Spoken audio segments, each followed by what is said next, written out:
Hello friends, family and other creatures of the sea. Today, Trap versus Scarlett, best of 3. Oh yes, 13 pylons start for Trap, who doesn't actually like sending out his second worker immediately. And instead builds the pylon 1 supply earlier. Also works of course.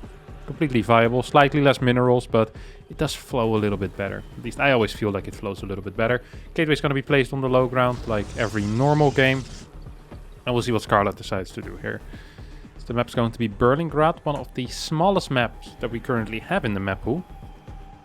And I know that Trap has in the past lost to Scarlett before. Trap has lost to Lambo before. Of course, Scarlett and Lambo are teammates.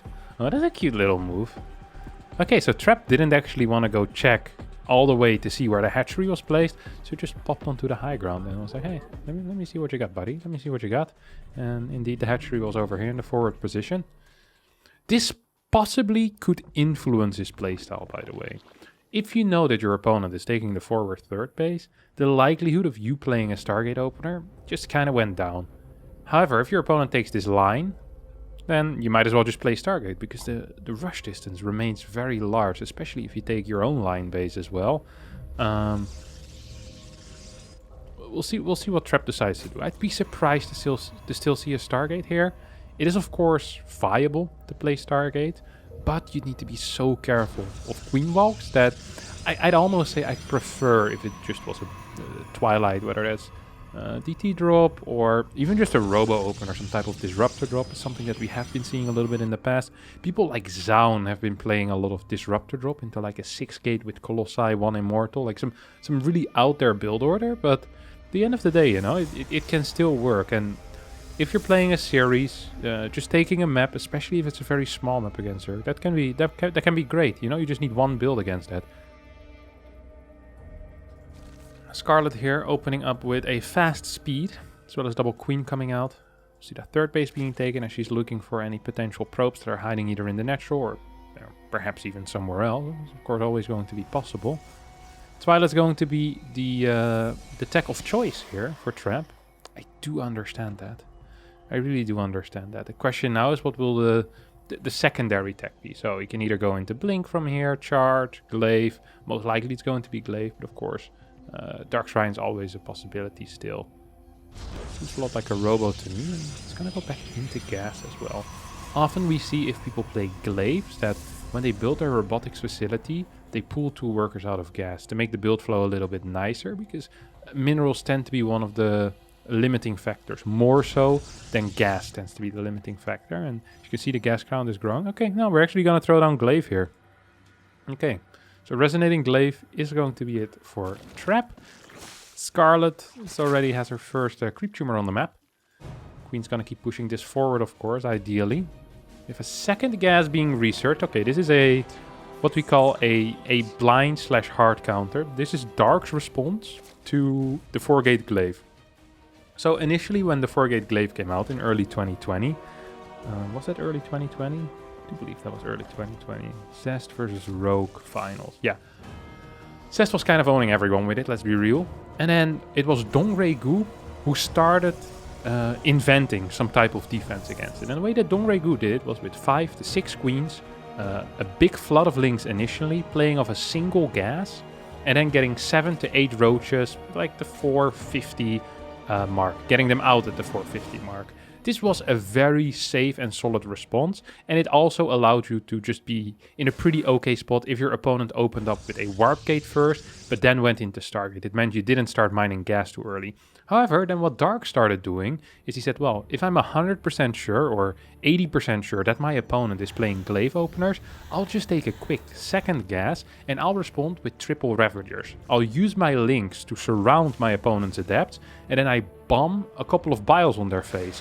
And this was a way harder counter than what DRG initially did. Well, this didn't actually end up too great here, I have to admit. It also allows you for more potential counterattack because you have more gas. So moving across the map tends to be a little bit easier. Now we do see Scarlett taking a pretty decent fight here. I'm surprised that she's gonna let these bad boys stay in the main base. A lot of the links have gone down. We see a recall. Hello, target fire. There we go. One more adept's gonna go down and 5 drones have fallen so far in total. 6 more drones on the way, lair on the way, 2 extra gases as well. Okay, that's interesting. Always pay close attention to what the Zerg does when it comes to gas timing. So right now we're seeing a Zerg that is barely saturated on 2 bases, already taking gas 3 and 4, indicating that most likely we're going to be seeing some type of Roach Ravager push out. Why else would you be taking gases if you're not even mineral saturated yet? More drones going down here, by the way. This is a lot of damage. This is a really poor start here for Scarlett. Scarlett down 6 workers, builds 12 more right now. Imagine if she hadn't lost all of those workers. She actually would have been at a very decent drone count. She would have been legit at 60 workers. She would have been at 66 workers after this drone round. That is crazy to think about. Trap still hasn't been capable of getting that natural up or that third base up. I really think that Scarlett wanted to all in with those fast extra third and fourth gases, but then started taking so much damage that now it feels like she can't really all in anymore. On top of that, there's no third base yet, so what's the point of all-inning here? You'll see a bunch of these Glaive Adepts. Double Disruptor Drop is heading out as well at the same time. Might be capable of picking up a couple more drones. Let's see what Trap's plan is here. He's going to be following up with... Is this 6 or 7? No, it's going to be 7 gate. Blink. Single Colossi. Double Disruptor. This is a very odd build order as well. I have not quite seen this before in my life. Yeah, let's have a look. This is going to start walking in towards that third base location, pretending to take a third, but a third base at 7 minutes. I mean, no one really is buying that. Scarlett is already maxed out on drones, basically. Like, you don't want more than 66 workers if you are on 3 base. She got there. She lost 15 workers. She has a pretty decent setup, and now Trap is going to start hitting across the map. See, double Disruptor. See if it's going to be capable of doing much of anything. Not that many Ravagers here, actually. I think Scarlett might have just died. A couple of battles are gonna rain down from the sky. Disruptor almost gets taken out. Will get taken out. That was a very good trade there for Scarlett. Losing a couple of links for 1 Disruptor. Second Disruptor shot. Will not hit whatsoever. And Scarlett's absolutely destroying this push right now. First 2 Disruptors have gone down. The supply is going to keep growing. Force fields have pretty much been expanded as well. Which means that at this point, the only thing that's truly dangerous are these 5 Adepts that are going to walk into the natural and into the third. But dealing eco damage is great if you already have a third base mining and you have upgrades on the way. But even if Scarlett ends up losing 10, 12 workers here, she's still up, what, 11 workers at this point? She's up 60, 70 supply, more. She's up almost 80 supply right here. See the Disruptor being chroned out as well. Blink starting. Forge on the way, so it seems like Trap wants to go into a macro game at this point, but he just failed his push.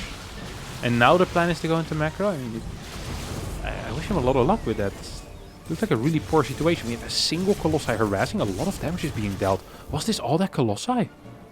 Did this Colossi kill 17 workers? Oh my god, you can't be serious. That's a crazy Colossi right there.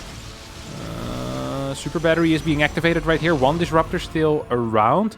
All of a sudden Scarlett is a lot more all in, but there's also just so many Roaches that even if this Disruptor does end up hitting that center mass of that Roach ball, I still don't think it's going to be enough. Yeah, that Colossus actually has 21 kills. Big Disruptor hit is going to get targeted down before it hits though. I think Scarlett is going to win this game. 154 supply against 73. More Roaches in production. Battles raining down on the probes. And game 1 goes to Scarlett. Game number 2. Going to be played on Curious Minds. Another small map here, by the way, for Trap. And like I mentioned before, these small maps, they always give you a little bit of a dilemma. Like, do I really want to play Stargate on these maps? The answer is no. But then the Glaive builds, even if they do a lot of damage, you see, you're still struggling to truly kill a Zerg. So what happens is that either you do a lot of damage and then you'll still need to play out a game, or you don't do a lot of damage and you die to a counter-attack with Rogeling Bane. So most TOS players just aren't too fond of these openers. But you're kind of forced to play them on these smaller maps. We'll see if Trap has something else prepared. Like I said, Robo builds not completely uncommon. These all-ins do tend to hit a little bit harder. I've also seen Trap just play Stargate on these types of maps, but he really does struggle against the Foreign Zerg Queen Walk. So I'd be surprised if we see him do it. I'd understand if he wouldn't. If the probe going into the main base right now, did he pull the same trick? Okay, he just scouted it through the low ground this time around. It's cool as well. So it's like a little within the best of 3 mind game as well, right? So there's a couple of things that the Zerg can do. And one of the things that, for example, Cyril was doing for a while is he would run the first drone over here and then just kind of hide the drone in this location. And when the probe stops blocking the natural area and goes up, Cyril's drone would return down to this area, which I always thought was pretty cool. And then people started catching on, so they would just start popping into this area and scouting the third base. And then Cyril sometimes would start hiding the drone over here or just on top of this ramp. So when the probe over here would start moving towards this hatchery, then the drone from the high ground would come and build the hatchery. So Trap trying to switch up his initial probe pattern, if he's going to scout into this third base first, or he's going to scout into the main base first. Because you do want to know, hey, what actually is going on in that main base, or is a hatchery down, and if so, where is that hatchery going down? So multiple ways to get the information, multiple ways for the Zerg to kind of abuse how you could get that information. Always cool to see mind games like this. It's cool to see Trap really respecting that as well, respecting that possibility. Of course, Scarlett is known to be a massive mind gamer as well. Initially, when she came up, known for her solid macro games, especially the Infestor Broodlord stuff, insane creep spread, Mutaling Bane against Terran as well, burrowed Banelings, burrowed Infestors, burrowed everything basically. I always kind of thought of her as the much improved version of Bly. It's kind of what it used to feel like. I also sometimes had similar feelings with Nurcho, if people do remember him. Polish player that's retired now for the past 2-3 years, I think. But he always liked to use tricks, but also could play very standard. But if there was a trick to use, he would use it for sure. He's a very tricky player to play against. He was one of the closest things that I think foreigners had to a Korean with Nurcho, who just really understood what it meant to be aggressive and good and smart about a game. It's really quite an intelligent person. I have these 2 links moving across the map. Metabolic Boost is about to finish up, and it's going to be a Dark Shrine. So once again, we had that Twilight going into that robotics facility, and oh, what is this follow-up pipe? What is this? What? It's like creating a maze. Preparation of this match, Trap has been playing some tower defense or something like that. It's amazing. Look at that. I have no clue what this is, but I mean, you do you, Trap, man. I never really want to criticize this type of stuff because I know there's going to be a reason for it. You know, Trap is super particular with his pylons. He really doesn't mess around with his pylon positioning. To me, he's like a proto scientist. You know, he always measures all of his responses. He thinks about the game a lot. You have someone like Zest, and sometimes you look at it and you go like, oh, I'm not too sure about that one, Zest. But with Trap, he'll do some wonky stuff, and I'm like, okay, I accept that to be the best. Congratulations, you figured it out again, Trap. You know, it's a different type of vibe that I get from this guy. He's faking as well, really nicely, with this initial 4 adapts. I see Scarlett once again was opening up with that double gas response, but because now she realized that there's no adept warp in, she's actually not going to give a crap. It's 4 adapts are going to shade in. We'll get a cancel. DTs end up getting picked off. No, this DT is going to survive. The first DT also survived, so Trap is going to be capable of returning back home. 47 supply right now, or 47 worker supply for Scarlett. Immediately bust out 10 drones. We have an Immortal on the way as well here for Trap. And this DT drop was really popular for quite a while. And it kind of stopped being popular because I think that Zergs figured out a response that was so good that it almost feels impossible to do damage these days.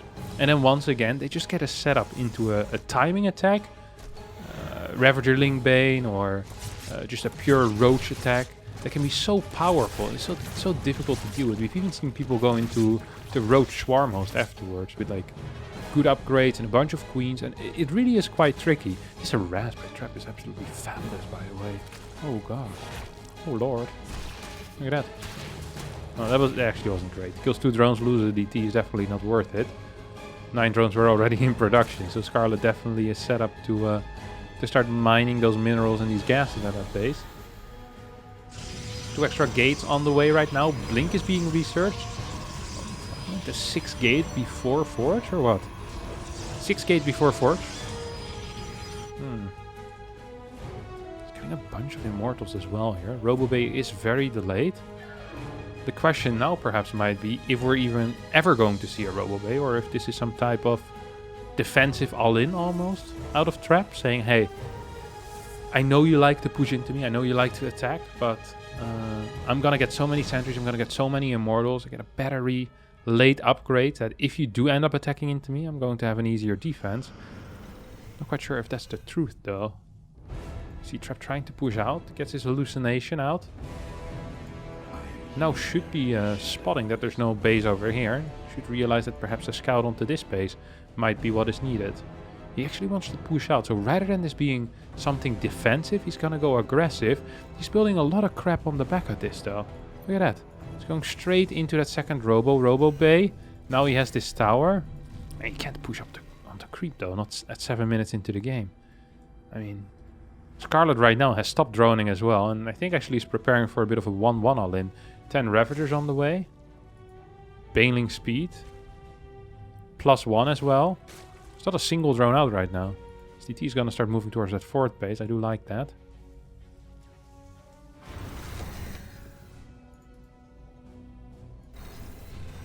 Watchtower gets taken. Does that Watchtower spot the 4th? No, it doesn't. I mean, you can figure that out. No? If there's no 4th over here, then it's going to be up here. Immortal as well as a Colossi on the way. This DT is still standing at this Watchtower. No vision whatsoever, the complete lack of drones on this base, which is of course an important clue for Protoss. Double changelings are moving out. I feel like, I'm not quite sure what Trap is doing. It feels like he knows, but I also feel like he doesn't know. He starts building cannons right now. Okay. No, let's see his vision. Okay, what's he seeing? Okay, sees the complete lack of drones here. This is such a clean tell as well. I am not quite sure why he is attacking currently. Yeah, he definitely should not be attacking. He gets a 4th base? This is a complete misunderstanding of the situation he's in right now. We should be seeing 7 more cannons and the start of a wall, a gateway. Perhaps even disruptors. I mean, disruptors are a lot better than Colossi in this situation usually. There is a lot of Immortals. There's a bunch of force fields, but all of these cannons are kind of vulnerable. Look at the angle as well that Scarlett is taking here. I need to zoom out all the way to see it. Good first couple of force fields, but now the bios are going to rain down, and I think there's just a little bit too much Scarlett at this point. Super Battery gets activated. Immortals are going to fall. +1 isn't done quite yet here for Trap, as Trap is just going to bite the dust. Oh my god, absolutely getting pounced here in this fight. +1 will finish after the fight is over. 12 workers have gone down. Scarlett still on that 4th base. He's going to get a DT onto it, but Overseer does get morphed. And I think Scarlett is absolutely doing it here. 21 workers go down. 177 supply against 78. 3 Colossi on the high ground. But that's not going to be enough here, Trap. Blink is done. That's nice. +1 is done. Thermal Lens is about to finish as well. And Scarlett says, hey, I think I can bust your natural too. And I think she might just be right. It's going to walk straight into this little choke saying, hello. What is that maze up here? That's a weird wall you got there, buddy. But I don't think I give a crap. These triple Colossi are going to try to defend. More Banelings are being morphed and Links are being built as well on the back of this. And I mean, still 3 Colossi left over and they're pushing out a lot of damage, but these Roaches just a little bit too tanky. Immortal on the high ground is going to be helping out. Nothing to deal with these Overseers. 1 Colossi goes down, 2 Colossi go down. And Trap leaves the game. Scarlett wins the best of 3 against probably the greatest Protoss player we have right now with a clean 2-0 sweep. Alright, that's going to be it for today's video. I hope you all did enjoy it. If you did, don't forget to hit the like button, subscribe to the channel, and we'll see you all next time for a new video. Thank you so much for watching, and bye-bye.